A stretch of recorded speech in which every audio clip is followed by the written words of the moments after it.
That is not quite correct, Your Honor.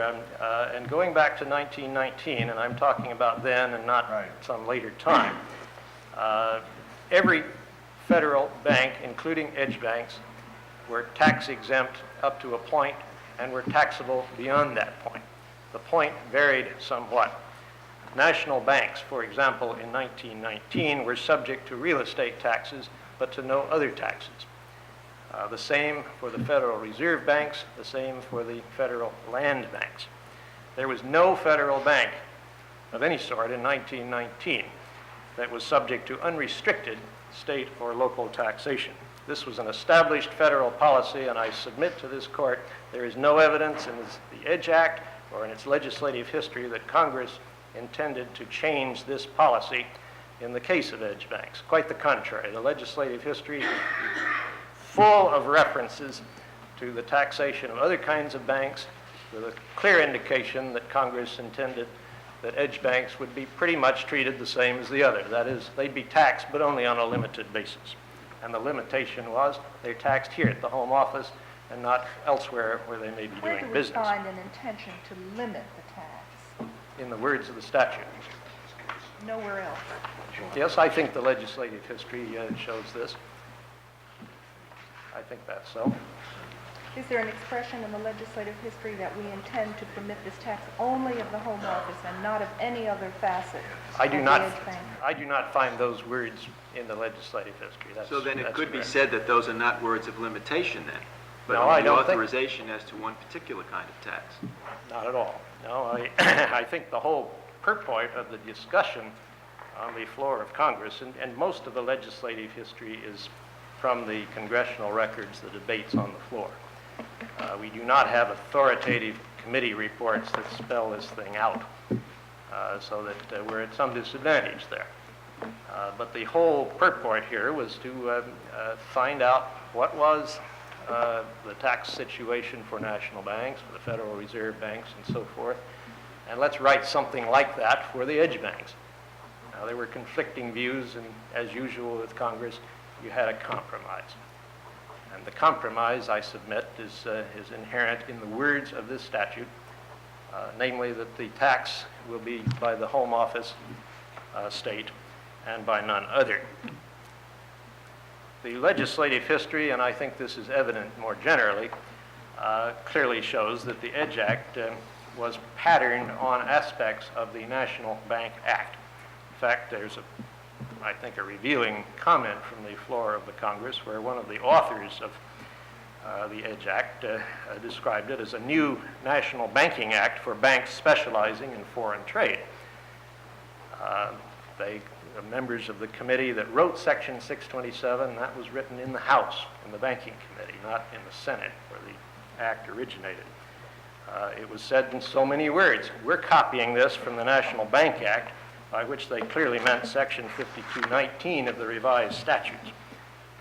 And that had been construed by the Supreme Court. The House authors of this statute said specifically, we want to follow this National Bank statute because it has been construed by the Supreme Court. It has an established meaning.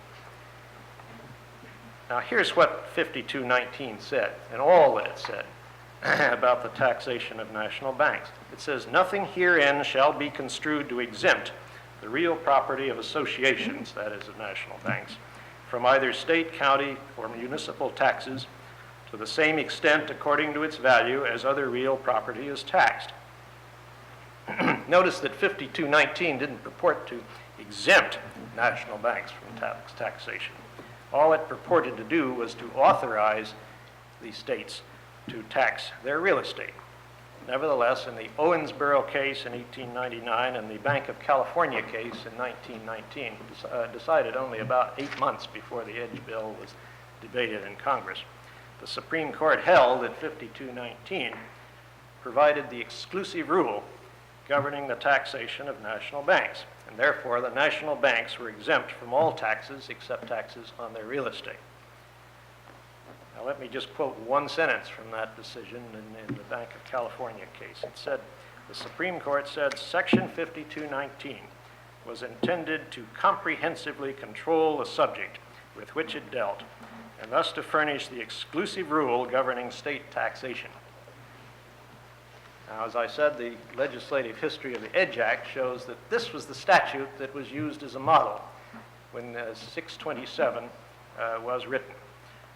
It is, of course, functionally similar to the National Bank statute, and the Congress clearly intended, I submit, that the two statutes should be read alike. That is to say, that which is permitted will be permitted, but that's as far as you can go. And now I think, turning to the language of the statute, that there's really only one way to read it if it's going to make any sense whatsoever. The statute says in its first sentence that an edge bank shall be subject to tax by the state within which its home office is located at the same manner and to the same extent as other corporations organized under the laws of that state which are transacting a similar character of business. Now, the second sentence, without referring in any way to the home office state, allows an edge bank's shares to be taxed. Now, there's several points to make. One is that the first sentence refers to the home office state, and the second sentence does not. Pretty obvious, is it not, that Congress intended use these words deliberately. The home office state wasn't just some balloon used for no purpose. There was a purpose, and the words can't be ignored. Now, the second thing is that when Congress used these words, it was referring to taxation by one specific state. There's no way, I submit, that the words home office state can be stretched to include every state in which this bank does business. There can be only one home office for an edge bank, and there can only be one home office state. The home office is a pinpoint on the map. It's something that has to be in the charter. It's the place where certain records have to be kept. It's a place where the stockholders' meetings have to be held.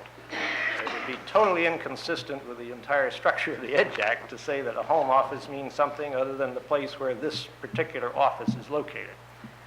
Therefore, when Congress said that the home office state shall tax this bank, it was talking about taxation by one specific state. Now, if Congress had intended an edge bank to be subject to tax by every state in which it does business, it would have made no sense for it to pass a statute authorizing taxation by the home office state. It could easily, of course, have said by any state where it does business, but it said the home office state. Now, this statute is a grant of authority, and like every grant of authority, it goes so far and no further. It's self-limiting. Maybe I can make the point this way. There was a time when I had small children at home, and I would say to them, "Tonight you may stay up until 10 o'clock. Well, now, my children had no trouble with that. They understood. They may have grumbled, but they understood that when 10 o'clock came, they were supposed to be in their rooms and the lights were out. They had no trouble understanding that, and I suggest that only a lawyer would have had trouble understanding what I meant when I said you can stay up until 10 o'clock. My children were lawyers.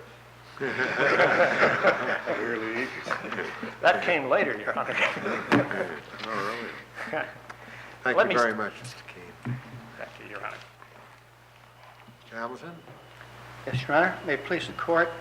I find some requirement that I restate our case because it has been described in ways which I certainly could not endorse. We have taxed, in this case, on three bases. First, we looked to the federal statute itself. If the federal statute said that they are not subject to municipal taxation, that I think would have controlled. We've seen no case to the contrary. We looked to the terms of the statute, and we saw that it spoke only to the home office state question. The legislative history bears that out, I think, very well, because the legislative history showed constantly a congressional determination that this corporation not be in competition with American financial institutions of any kind, that it shall have a place to operate from in this country, and then may go overseas and may operate overseas in competition with other companies as they existed overseas under the laws overseas. as Representative Platt said, we don't care what they do overseas, so long as they obey the laws of those countries. Now, to call this an edge bank, as has been called, certainly is without any governmental or federal authority that I know of. They are regularly called edge corporations. The tremendous effort which has been made throughout this litigation to analogize them to national banks, I think would lead this court astray. But I would say that looking at the statute itself and its terms, it is to read too much into the terms of the statute, to consider that it speaks to taxation of these corporations by any other state, because it was not expected that they would function in other states so as to have the kind of contacts with those states which would permit a jurisdiction for taxation. The regulations of the Federal Reserve Bank regularly have stated that there are certain activities you may have in the United States. I think if those are read down through the years, it will be seen that it would take some real ingenuity for an edge corporation to become subject to the tax of another state if it fulfilled the requirements of those regulations. There was tremendous fear by Congress in 1919 that these would become a conduit for New York, Boston, Chicago financial powers and European financial powers to step aside the requirement that national banks may not have branches and have multi-state banking or financial power exercise through these particular corporations. Excuse me. There came a time when the law was changed to permit these corporations to do business through branches in Yes, states Your Honor. other than the home office state. And yet there was no concomitant change in Section 627. Yes, Your regarding Honor, taxation. I have recognized that, and I believe the problem is more logical than legal. The statute says, as was drafted by the Federal Reserve Staff Council, and as ultimately was passed, that they shall have branches and agencies overseas. It said nothing as to branches and agencies in this country. The legislative history, I think, as we have reproduced it and as we have otherwise referred to it in our brief here and below, is perfectly clear that this was intended to be an exclusion. I think there is no question about that. I certainly would want to address any question the court has about that. However, the statute, of course, does not say explicitly that you shall not have branches in this country. Now, the act to which Your Honor refers of 1978 added a purpose clause to the existing purpose clause, a Section 16A, which expanded tremendously the purposes of the edge corporations. Whereas before it had been intended that they be very narrowly circumscribed and kept on a tight rein, it was then decided that 68 years later, I believe it was, no, 68 years later now, it was about 60 years later at that time, the circumstances had changed. The fear of monopoly through edge corporations had certainly gone by. I don't think it is necessary in the law, given the new purpose clause, showing that a new purpose is available here, and that Congress wants these edge corporations to do something very different, to expand and service the entire country, then I think there was no need to change the legislation. Logically, I certainly see a problem there, but I think in interpreting the statute, I think the change in the purpose clause does satisfactorily handle that. At any rate, no one has objected. I would also suggest that the Federal Reserve, in its great authoritativeness, is not infrequently goes somewhat to the extremes of what its statutes allow. And in this case, Congress certainly has done nothing about that.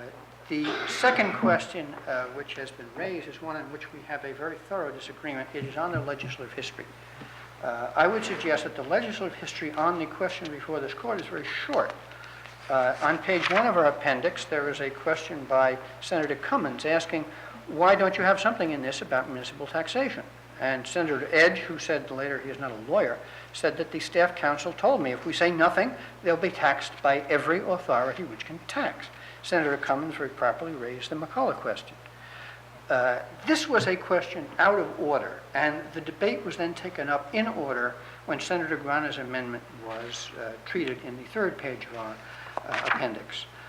I would say that except for Senator Owen, no one indicated any desire that there be any tax exemption about it. The case of City of Houston re-examined this in Texas several years ago, although the case itself dealt with the second sentence of 627, shareholder taxation. The rationale, I think, perfectly applies, and the study of the legislative history at least as well applies to our case. The problem before Congress was trying extempore to put in legislation where none had been written. And there were tremendous problems, which can be read on that one page, because no one was sure how national banks were taxed, whether state banks were members of the Federal Reserve System, that a Federal Reserve Bank itself was a governmental bank and not subject to tax. I think the problems which they had are not in the intent of Congress, which I think is utterly clear, although obviously the learned colleague disagrees. I think the problem was one of statutory writing and draftsmanship, and in fact, the House gave us a new statute. Now, I think there's no question, I would disagree that there's any sense of compromise in the drafting of the statute on page 3 of our appendix, which is, I think, the only discussion of the legislative purpose. There are only two slight further mentions of legislative purpose, one on page 9, where a question was raised as to shareholder taxation, and one of the bill managers, Representative Phelan, stated very well in the first column that the purpose here is to avoid discrimination. It has been our purpose in national banking acts of various kinds to have the national banking corporations be treated like any other corporation. There is a slight reference on page 15 by Representative Black to the same effect. All of the debate in the House for a number of pages, which we have reproduced, is on the question of shareholder taxation. And I utterly disagree that the National Bank Act, that is revised statute 5219 as it existed in 1919, has any function as a model for the 627 we are dealing with today. We are dealing with the first sentence of 627. 627, it reads totally differently from 5219 on the question of taxing the institution.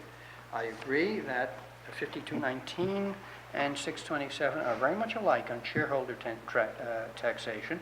In fact, they are both very closely modeled, I think, on the final paragraph in the McCullough case itself, as 5219, I think, almost certainly was taken.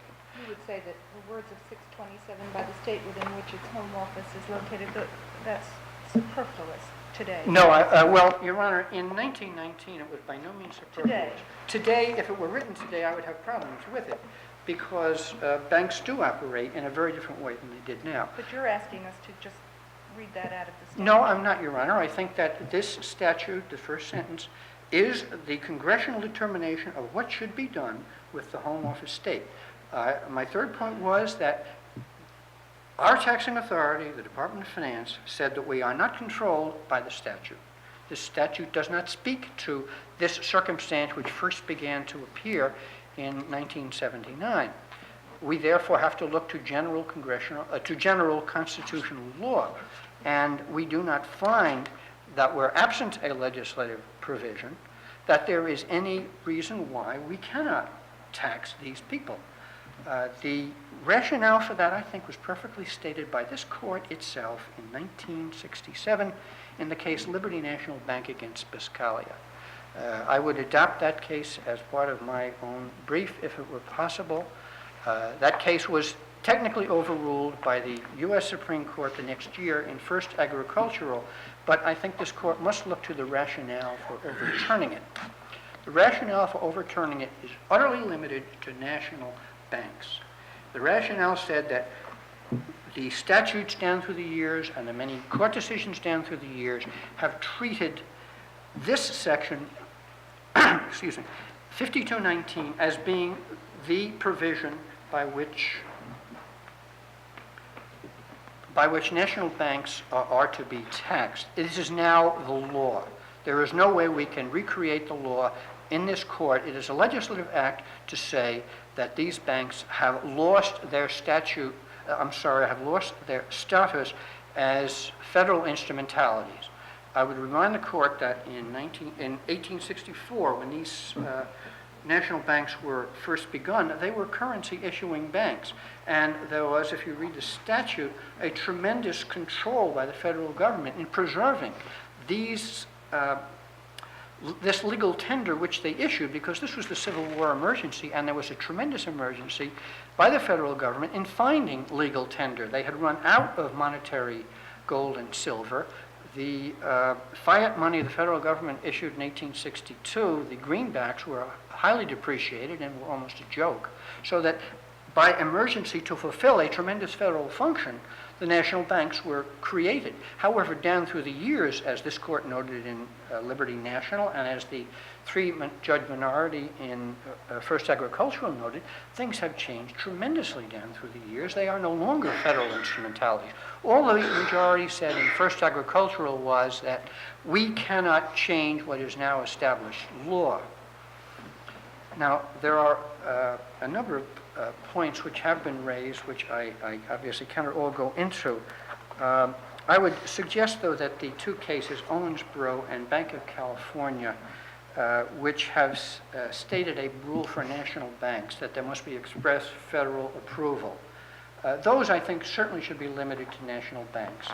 It's difficult to get a rationale from them. I think the last sentence in Owensboro gives the rationale, and I think the rationale is that 5219 is the federal preemption of the question of taxing national banks.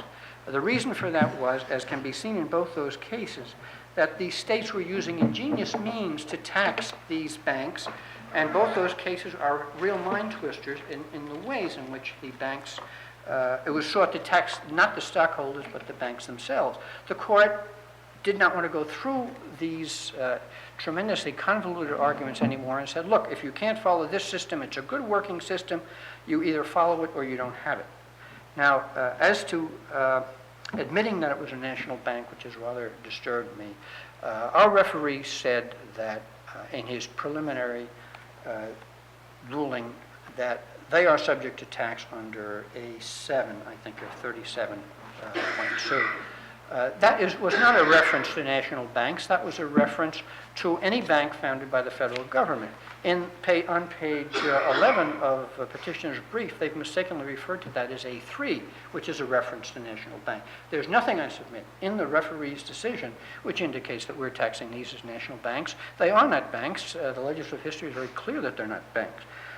My conclusion would be that we have seen before this court very slight reason at all to make a radical reversal of federal tax policy as to national financial institutions. That is the institution set out in 12 U.S.C.